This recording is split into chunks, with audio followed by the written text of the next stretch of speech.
warahmatullahi wabarakatuh. Alhamdulillah, segala puji bagi Allah Subhanahu wa Ta'ala yang telah memberikan kita kesehatan, kesempatan, dan nikmat iman dan Islam. Salawat serta salam semoga selalu tercurah kepada junjungan kita, Nabi besar Nabi Muhammad SAW beserta keluarga, sahabat, dan umatnya hingga akhir zaman. Saudara-saudara, suatu ketika Rasulullah SAW pernah ditanya tentang hal apa yang paling banyak menyeret manusia masuk ke dalam neraka. Nah, lalu beliau menjawab dua hal, yaitu mulut dan kemaluan. Menurut hadis riwayat Tirmizi nomor 2004. Nah, mendengar jawaban ini, ada sahabat yang langsung menutup lisannya dengan tangannya sambil berkata, "Inilah yang paling aku khawatirkan." Nah, kisah yang sama juga diriwayatkan dari Abu Bakar radhiyallahu anhu yang pernah memegang lidahnya sendiri sambil berkata, "Inilah yang membuat kita terjerumus ke dalam banyak masalah." Bahkan Abdullah bin Mas'ud radhiyallahu anhu pun pernah mengingatkan bahwa lidah bisa menjadi penyebab keselamatan jika digunakan untuk berkata baik. Namun, lidah bisa pula menjadi penyebab keburukan jika tidak dijaga dengan baik. Nah, dari riwayat-riwayat tadi, kita belajar bahwa betapa bahayanya lisan.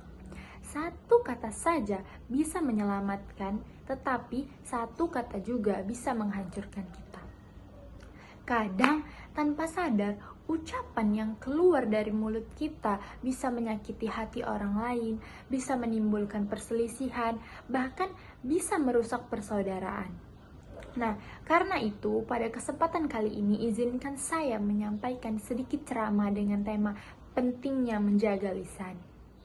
Nah, saudara-saudara sekalian, lisan ini bukan hanya sekedar alat berbicara, tetapi sarana yang bisa membawa kita pada kebaikan ataupun keburukan.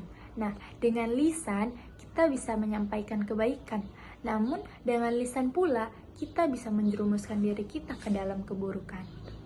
Nah, dengan menjaga lisan, artinya kita mengendalikan setiap ucapan yang keluar dari mulut kita agar tidak menyalahi aturan Allah Subhanahu wa Ta'ala.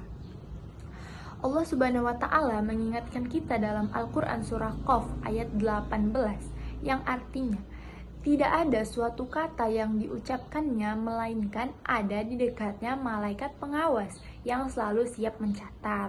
Nah, dari ayat ini, kita belajar bahwa setiap ucapan kita selalu diawasi dan dicatat oleh malaikat.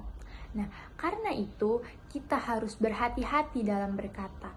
Jangan sampai lisan kita digunakan untuk menyakiti orang lain, digunakan untuk berkata bohong, ataupun digunakan untuk menyebarkan fitnah.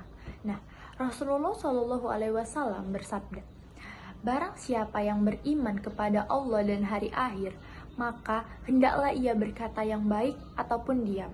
Nah, ini menurut hadis riwayat Bukhari dan Muslim. Jadi, hadis ini menegaskan bahwa salah satu tanda keimanan kita adalah menjaga lisan. Nah, sebaliknya, mari kita gunakan lisan kita untuk hal-hal yang baik. Misalnya, dengan membiasakan diri kita berkata baik, dengan menggunakan lisan kita untuk seperti mengucapkan salam, mendoakan kebaikan, kemudian menasehati dan menyampaikan ilmu. Kemudian kita juga bisa menggunakan lisan kita untuk berzikir.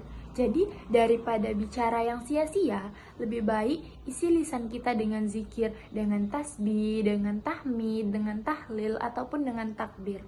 Nah, kemudian hindari ucapan tercela seperti berbohong, seperti ghibah, seperti fitnah, seperti menghina, ataupun yang bisa menyakiti hati orang lain.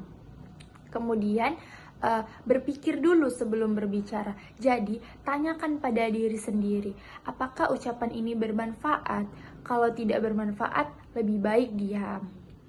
Nah, saudara-saudara sekalian, mari kita jaga lisan kita agar menjadi sumber pahala, bukan sumber dosa. Nah, semoga Allah selalu membimbing kita untuk senantiasa berkata baik dan menjauhkan kita dari perkataan yang sia-sia maupun menyakitkan. Nah, demikianlah ceramah singkat yang dapat saya sampaikan pada kesempatan ini. Semoga apa yang saya sampaikan bisa menambah ilmu dan membawa manfaat dalam kehidupan sehari-hari kita. Jika ada kebenaran, itu datangnya dari Allah, dan jika ada kehilafan, itu murni dari kelemahan saya pribadi. Wabillahi taufiq wal hidayah. Wassalamualaikum warahmatullahi wabarakatuh.